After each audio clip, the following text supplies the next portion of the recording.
বাউলদেরকে কেন্দ্র করে একটার পর একটা ডিস্টার্বিং তথ্য আমাদের সামনে আসছে, ভিডিও ছড়িয়ে পড়ছে, নানা রকম খবরাখবর আসছে, যেগুলো আমরা আসলে একটা গণতান্ত্রিক দেশে হতে পারে না, এগুলো স্রেফ ইত্রামি। কিন্তু এই ইত্রামিগুলো ঘটানো হচ্ছে আমি মনে করি একেবারে পরিকল্পিতভাবে, একটা নির্বাচনকে সামনে রেখে সেটাকে বানচাল বা কোনো না কোনো ফর্মে এটাকে ঠেকিয়ে দেওয়া, পিছিয়ে দেওয়ার চেষ্টা হিসেবে। এই চেষ্টা দীর্ঘদিন থেকে ছিল। একটার পর একটা ঘটনা যেভাবে ঘটছে, এটাকে এখন আর খুব বিচ্ছিন্ন ঘটনা বলার কোনো কারণ আসলে নেই। গতকাল আমরা খেয়াল করেছি দুটো ঘটনা, একটা বিভৎস, একটা সভ্য দেশে, একটা গণতান্ত্রিক দেশে এটা হতে পারে। হেফাজতে ইসলামের একটা সমাবেশ ছিল নামাজের পর, সেখানে এক ব্যক্তিকে, ভিডিওটা আপনারা অনেকে দেখেছেন হয়তো, আমি এটা মন্তব্যে দিয়ে রাখবো, আপনারা দেখবেন। জাস্ট তিনি যাচ্ছিলেন, তিনি কিছুই করেননি, তিনি বাউল এই সন্দেহ করে তাকে পেটাতে পেটাতে পেটাতে পেটাতে বহুদূর নিয়ে যাওয়া হয়। বহু মানুষ একত্র হয়ে জাস্ট পেটান, মানে উনি বাউল, এই তথ্য শুধু না, এটা সন্দেহের বশে, মানে এখন সন্দেহের বশে কাউকে পিটিয়ে ফেলা যায় এবং এই ধরনের গণপিটুনিতে বহু সময় মানুষ মরে যায়। আমি ধারণা করি এই মৃত্যুর ঘটনা আসলে কখনো ঘটতে পারে, কারণ ব্যাপারটা এখন আর খুব বিচ্ছিন্ন বা সাধারণ কিছু, এটা পরিকল্পিত মনে হচ্ছে। আরেকটা ঘটনা, সেটা হচ্ছে এই বাউলদের উপরে হামলার যে প্রতিবাদ, সেই প্রতিবাদও বাংলাদেশে করা যাবে না। গতকাল শাহবাগে গানের আর্তনাদ একটা অনুষ্ঠান ছিল, সেখানে জুলাই মঞ্চের হামলা, মানে অনেকেই বলছেন শেখ হাসিনার সময় মুক্তিযুদ্ধ মঞ্চ ছিল পান্ডাদের, এখন একটা জুলাই মঞ্চ হয়েছে পান্ডাদের, এরা পান্ডামো করে বেড়াচ্ছে। একই জিনিস, একই জিনিস, শেখ হাসিনার ফ্যাসিবাদ বা মাফিয়াগিরি রিপ্লেস করছে জুলাইয়ের নামে। এই সকল চেতনা, জুলাই চেতনা, এগুলো যেদিন শুনছিলাম সেদিনই বলছিলাম এই কথাগুলো। ঘটনা হচ্ছে, এটা নিয়ে যখন একটা প্রোগ্রাম করতে যায়, সেখানে জুলাই মঞ্চের কয়েকজন সদস্য এটা হামলা চালায় বলে অভিযোগ আয়োজক এবং অংশগ্রহণকারীদের। তারা অভিযোগ করছেন কনসার্ট ফর ঢাকার অনুষ্ঠান থেকে কিছু স্বেচ্ছাসেবক জুলাই মঞ্চের সঙ্গে যুক্ত হয়ে হামলা চালায়। এখানে বক্তব্য আছে, বিশেষ করে আমি যারা হামলা করেছে বলে অভিযোগ, তাদের বক্তব্যটা আমার কাছে ইম্পর্ট্যান্ট মনে হয়। তিনি বলছেন, শুক্রবার শাহবাগে জাতীয় জাদুঘরের সামনে ধর্মীয় মূল্যবোধে আঘাতকারীদের সর্বোচ্চ শাস্তি নিশ্চিত করা এবং জাতীয় সম্প্রীতি বিনষ্টে উদ্ভূত সাংস্কৃতিক চক্রান্ত প্রতিরোধে সমাবেশ আয়োজন করে জুলাই চক্র। জুলাই মঞ্চের অনুষ্ঠানে উপস্থিত মাসুম বিল্লাহ বলেন, পাশে আমরা আমাদের কর্মসূচিতে ছিলাম এবং আমরা তাদের বুঝিয়েছি ধর্ম নিয়ে কটূক্তিকারীদের পক্ষ নিয়ে কোনো অনুষ্ঠান না করে, কিন্তু তারা তা শোনেনি। এরা যে কোনো পরিস্থিতিতে মেয়েদের সামনে নিয়ে আসে, এরা মেয়ে নয়, সন্ত্রাসী, তাদের সামনে দিয়ে তারা আক্রমণ চালিয়েছে। আয়োজকরা বলছে যে তারা বাউলের জন্য করছিল, সেটার ব্যাপারে হামলা হতে পারে, কিন্তু সেটা করা যাবে না। আয়োজকদের একজন, মানে জুলাই মঞ্চের বলছেন, আমরা বলেছিলাম আপনারা বাউলের পক্ষে আন্দোলন করেন, কিন্তু আবুল সরকারের নামটা কেটে দিতে হবে। একটা জিনিস আমাদের একটু মনে রাখা দরকার আছে, মানে আমাদের সমাজে এই জিনিসটা প্রচুর হয় যে আবুল সরকার গ্রেফতার হয়েছেন, আমি এই কথাটা বলেছি যে উনি গ্রেফতার যেহেতু হয়েছেন, ওনার মন্তব্য, ওনার গান, ওনার পালা গানের যে কন্টেন্টগুলো খণ্ডিতভাবে আমাদের সামনে এসেছে, সেগুলো কতটা ধর্ম অবমাননা হয়েছে সেই বিচার আদালত করুক। কিন্তু যে কোনো সময় কেউ যদি মনে করে, কারো সমর্থক যদি মনে করে কেউ অন্যায় অবিচারের শিকার হচ্ছেন, তাহলে তার পক্ষে বাংলাদেশে মাঠে দাঁড়ানো, এমনকি বিচারাধীন বিষয়ে মাঠে দাঁড়ানোর প্রবণতা আছে। আবুল সরকারের নাম কেটে দিতে হবে কেন? অথবা এটা সরিয়ে রাখি, মূলত বাউলদের উপরে বিভিন্ন রকম সময় বিভিন্ন জায়গায় হামলা হয়েছে এবং সরকার কোনো প্রতিকার করছে না।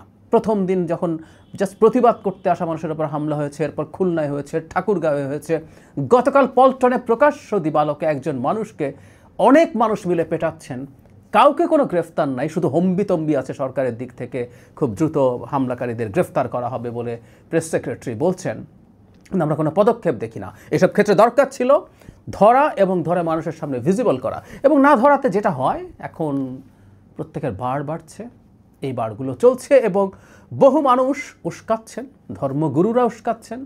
শেখ হাসিনার সময় রীতিমতো চুপচাপ থাকা মানুষজনের এক একজনের এক বিরাট সব বিপ্লবী কণ্ঠস্বর এখন আমরা দেখতে পাচ্ছি।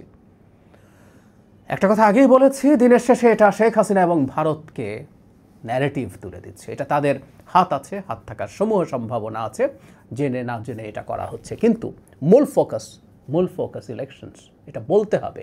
ঢাকার মাটিতে যখন একজনকে বাউল সন্দেহে, মানে তিনি বাউল, এই প্রশ্ন যদি হয়, এটা যদি নিশ্চিত হয়, তার উপরে হামলা করার এখতিয়ার কে কাকে দেয়?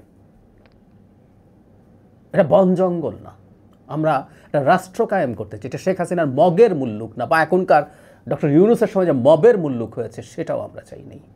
এই প্রত্যেকটা তথ্য প্রকাশ্য দিবালোকে এই ঘটনা যখন ঘটতে পারে, এগুলো প্রত্যেকটা আমাদের ইমেজের জন্য ক্ষতিকর। কিন্তু এখন তার চাইতে অ্যাকিউট ক্রাইসিস যেটা, একটা নির্বাচন তো চলে আসার পরিস্থিতি হয়েছে, নির্বাচনের শিডিউল ঘোষণা হবে আর 5-7-10 দিন সর্বোচ্চ সময় আছে, 10 দিনের মধ্যেই হয়তো সেটা হয়ে যাবে।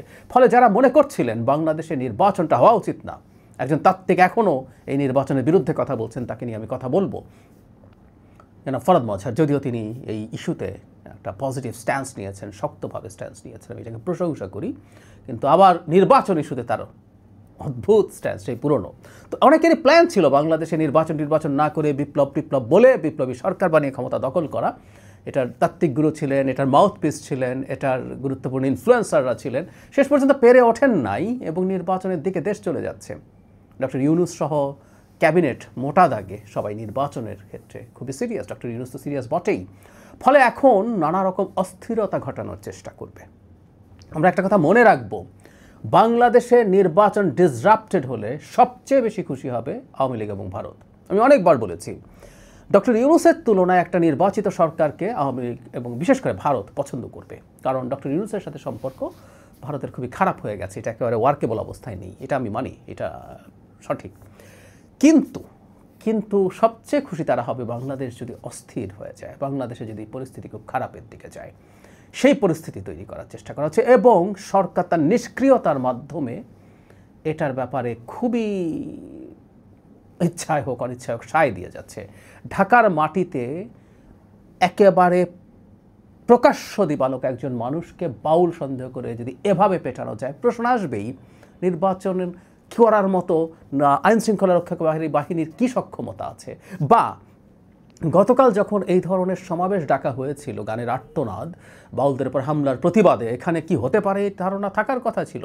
এখানে আইন শৃঙ্খলা রক্ষাকারী বাহিনী কি এটা ঘটার আগেই ম্যানেজ করতে পারেনি?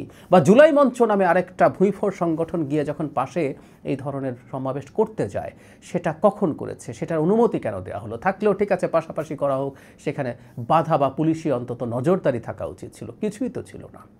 এবং ওই যে বলছি বারবার, ঘটনা ঘটে যায় কিন্তু এগুলোর প্রতিকার কখনো নেওয়া হয় না, শাস্তিমূলক ব্যবস্থা।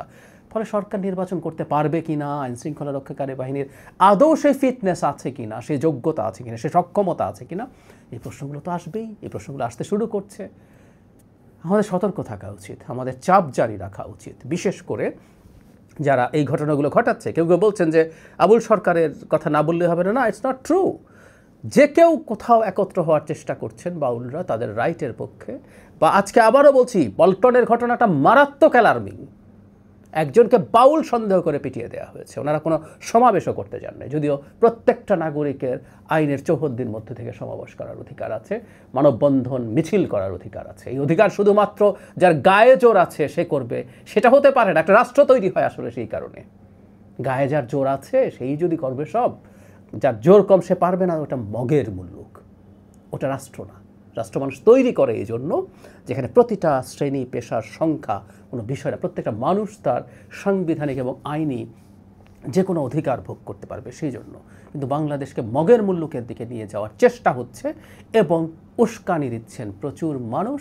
আমার মনে হয় সরকারকে সব কিছু মিলে এই ব্যাপারটা অনেক ভালোভাবে ডিল করতে পারতে হবে। যদি সরকার সত্যিকার অর্থে নির্বাচন চায়, নির্বাচনটা করতে চায়, যদি তারা এই নির্বাচন পেছানো বা নষ্ট করার খেলার অংশ না হয়, তাহলে সরকারকে খুব দ্রুত পদক্ষেপ নিতে হবে। দেরি হয়ে যাচ্ছে বা দেরি হয়ে গেছে অলরেডি।